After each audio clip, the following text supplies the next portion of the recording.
Então vamos lá, segue o jogo. Este é o Café com Velocidade, edição 567 e agora estamos começando mais um bloco do programa, dessa vez para falar da Fórmula E.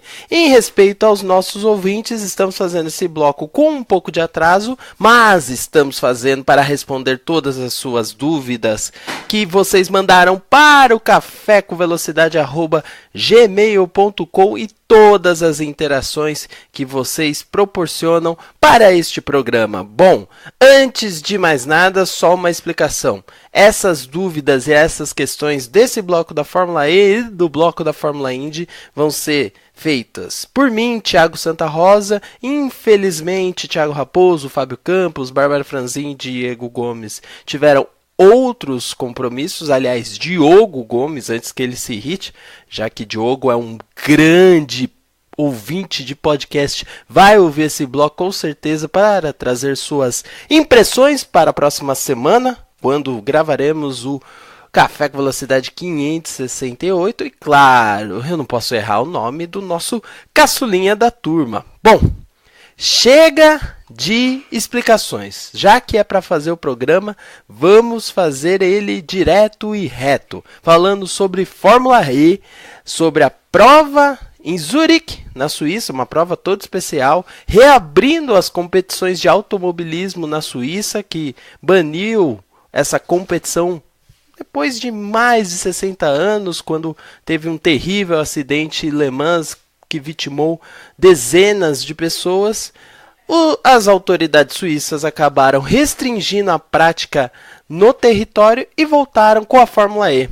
Fórmula E que tem uma relação bem próxima com esse país, já que o Sebastian Buemi e o Eduardo Mortara são dois pilotos de nacionalidade suíça, além de alguns investidores e patrocinadores da categoria também terem envolvimento direto com o país. Logo, é um momento muito especial voltar a correr na Suíça, enfim, a prática do automobilismo com a Fórmula E.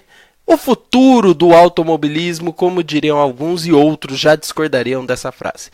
Bom, mas começando aqui, vou pegar o e-mail do Pedro Henrique Tamerão, que falou o seguinte: de graça espetacular, absoluto, sobre o vencedor da prova. E quando começamos a profetizar o título Verne, ele começa a fazer de tudo para perder o campeonato. Sobre esses dois pontos, creio que o Verne ele tem muita razão. Ele foi relativamente mal na classificação, largou de trás. Depois, durante a corrida, se recuperou, conseguiu ganhar boas posições na pista, mas cometeu erro, andou acima do limite permitido em uma bandeira amarela em todo o circuito, né? O Full Course Yellow, como é dito na Fórmula E, que tem a mesma prerrogativa do Virtual Safety Car na Fórmula 1, e acabou perdendo posições quando cumpriu um drive-thru, que foi bem negativo para ele. Com isso ele caiu muito, como eu já havia dito, e abriu oportunidade para Sam Bird tirar pontuação no campeonato. Bird foi bem regular, acabou numa segunda posição, não foi punido junto com um grupo de outros pilotos que sofreram com o mesmo problema do Verne, no caso Buemi, enfim, todos que estavam ali no bloco da frente, ou quase todos que estavam ali no bloco da frente, e possibilitou essa reviravolta, ou pelo menos uma abertura na disputa pelo título. Aliás, Michael Kinopak pergunta: a briga pelo título ficou praticamente entre Verne e Bird. Algum desses pilotos teria chance na Fórmula 1 de hoje? Se sim, no lugar de quem? Eu não diria nem que eles têm chance, viu, Kinopak? Eles são pilotos hoje de Fórmula E. Eles são pilotos hoje com nível para a categoria. Tá? É lógico que uma escuderia ou outra você poderia pensar em um desses pilotos. Por que não o Verne, que já teve a oportunidade no programa da Red Bull, numa Toro Rosso, no lugar do Hartley, ou mesmo no lugar até do Gasly? Será que ele toparia também esse retorno a uma equipe que já mandou ele embora? Também tem isso. Ou andar numa Sauber lá atrás, ou mesmo numa Williams. Então tem esse ponto. Enquanto isso, o Bird sempre foi um piloto muito irregular na carreira, teve momentos de brigar pelo título em várias categorias, tanto categorias menores quanto agora na Fórmula E, e ainda assim não entregou o diferencial. Talvez seja isso que os mantém nesta categoria e talvez até por isso não se deva falar sobre esses nomes. Em algum momento a gente falou de Buemi, falou de Degrassi, talvez aí por terem uma qualidade, um nível acima. Um Verne pode até ser discutido, mas de novo, no cenário atual não seria nem vantajoso para eles. Aliás, Knopak, você pergunta também sobre a Aventura, se já sabemos quem será o companheiro de Massa nessa equipe. Aliás, Venturi. E ainda não teve essa divulgação oficial, mas o Massa já está sendo um dos garotos propaganda da temporada que vem da Fórmula E, que vai começar na Arábia Saudita no mês de dezembro ainda esse ano. E sobre Nova York, que é a próxima etapa, também respondendo ao Knopak, alguém sabe me dizer se haverá mudança no traçado de Nova York este ano? Lembro que o ano passado a corrida foi terrível. Olha, Knopak, a corrida pode até ter sido terrível e o traçado pode até não ter mudanças. O Sam Bird não está reclamando nada disso, porque vamos lá, ele está com uma vantagem, ou o Verne está com uma vantagem em cima do piloto inglês de 23 pontos. Só que o ano passado, Sam Bird, nas duas etapas em Nova York, ganhou as duas corridas. Aliás, em New York, né? Não gosto de falar Nova York porque pode gerar uma confusão. Diogo Gomes e Fábio Campos já estão desesperados ouvindo esse programa. Enfim, segue o jogo. Mas o Bird tem chances reais agora de conseguir a fatura. Se tiver o mesmo desempenho do passado, se a Virgin entregar o mesmo carro, por que não? Aliás, a Virgin é uma equipe apoiada pela Citroën, que ainda não entrou, vamos dizer, com tudo nessa disputa. Mas o grupo PSA pode sim fazer um diferencial aí, nesse sentido, em cima da Tista, que é uma equipe independente. Fabrício Dutra, elogiando a corrida, ele achou muito boa, foi a melhor do final de semana, mas como de costume a organização não sabe explorar o potencial do lugar. Da mesma forma como Roma, em Paris, eles não conseguem fazer uma pista onde mostre os pontos turísticos da cidade. Aí, Dutra, existe uma negociação com a cidade, todas as autoridades são envolvidas e não pode se fazer, por exemplo, uma corrida, sim, de uma forma simples, em torno, por exemplo, de um grande empreendimento ou um grande ponto turístico. Por exemplo, em Paris, se fizesse no entorno da Torre Eiffel, causaria um tumulto no final de semana. Talvez em vez de ganhar dinheiro, eles perderiam dinheiro. Assim como em Roma, e mesmo assim Roma tivemos lugares e locais explorados que passavam perto de edificações e avenidas conhecidíssimas pela cidade. Mas eu entendo a sua decepção, porque quando se fala em corrida de rua, você quer ver o local, você quer ser atraído pela visão da localidade. E isso não acontece por conta daquilo que eu expliquei. Em Nova York, ou New York, ou Nova York, ano passado tivemos uma vista da Estátua da Liberdade, uma vista distante ali de Manhattan, bem ao fundo do cenário daquele traçado utilizado. E claro, pensando que se fosse no centro de uma cidade com mais de 10 milhões de habitantes, teríamos um caos no trânsito que, de novo, ia causar mais prejuízo do que benefício.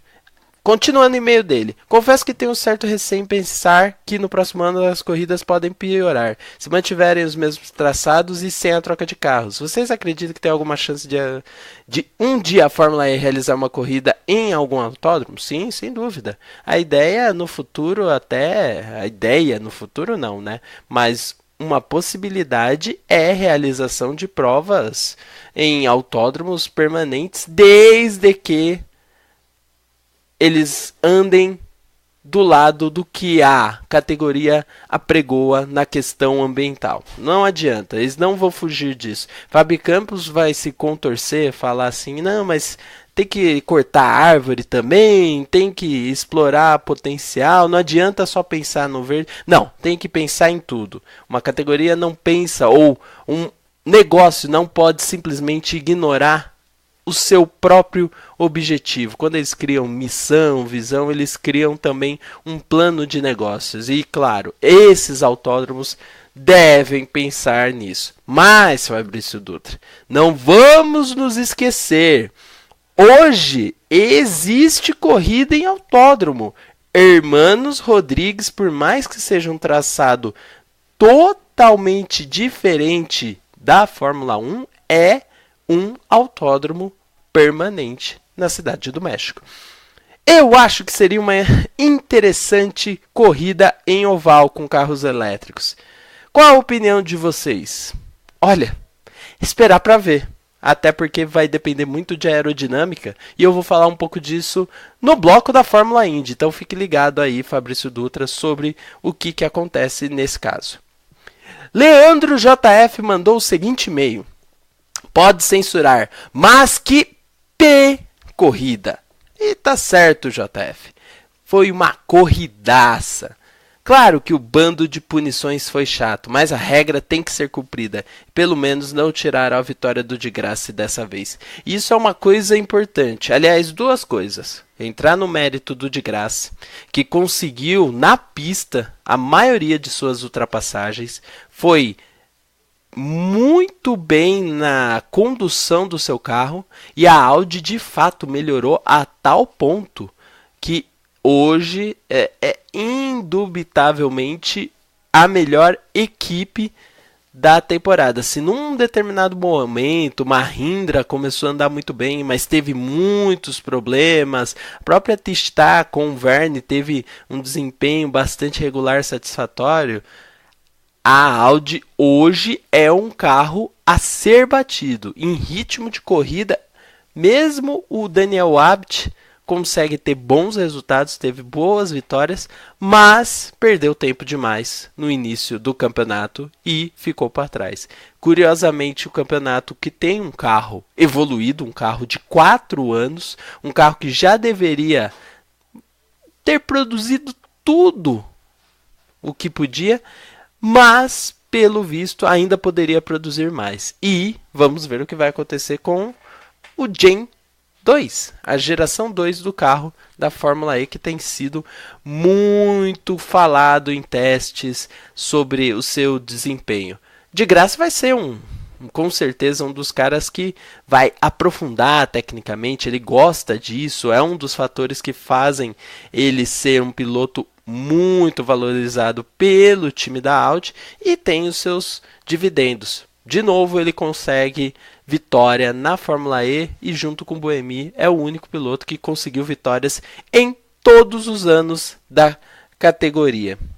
E, aliás, sobre as punições, não tem nada a ver com a direção de prova, não tem nada a ver com a FIA. É estabelecido um limite e quando mais de 4, 5 pilotos erram, você pode até discutir que o limite era baixo, mas que a regra foi desrespeitada e tem que ser punido, isso tem mesmo.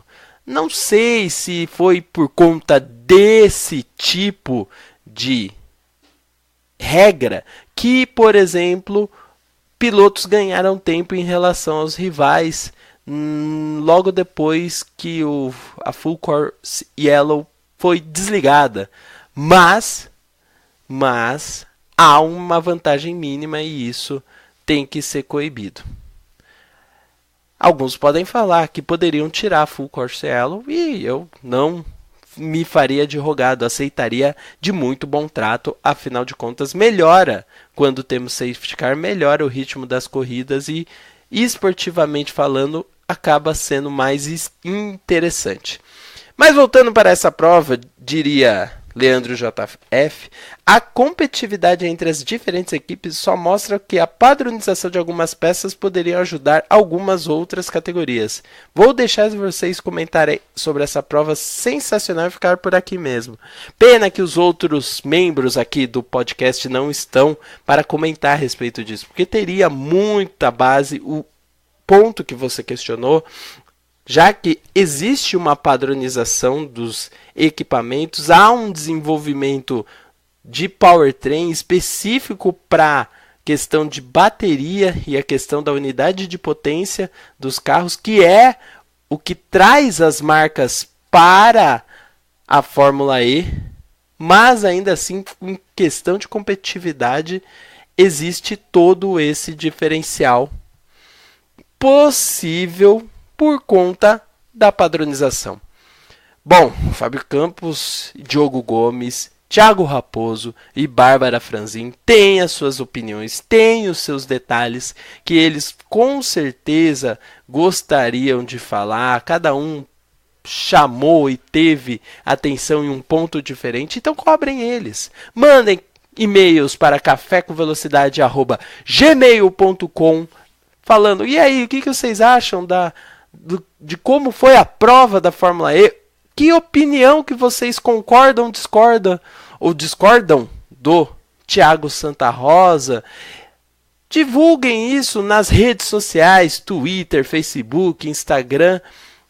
Inundem o WhatsApp dos apoiadores e também o do grupo normal, entre aspas, do Café com Velocidade, com áudios para eles. Enfim, vocês querem saber a opinião de todos. Bom, as minhas impressões e os meus comentários ficam por aqui.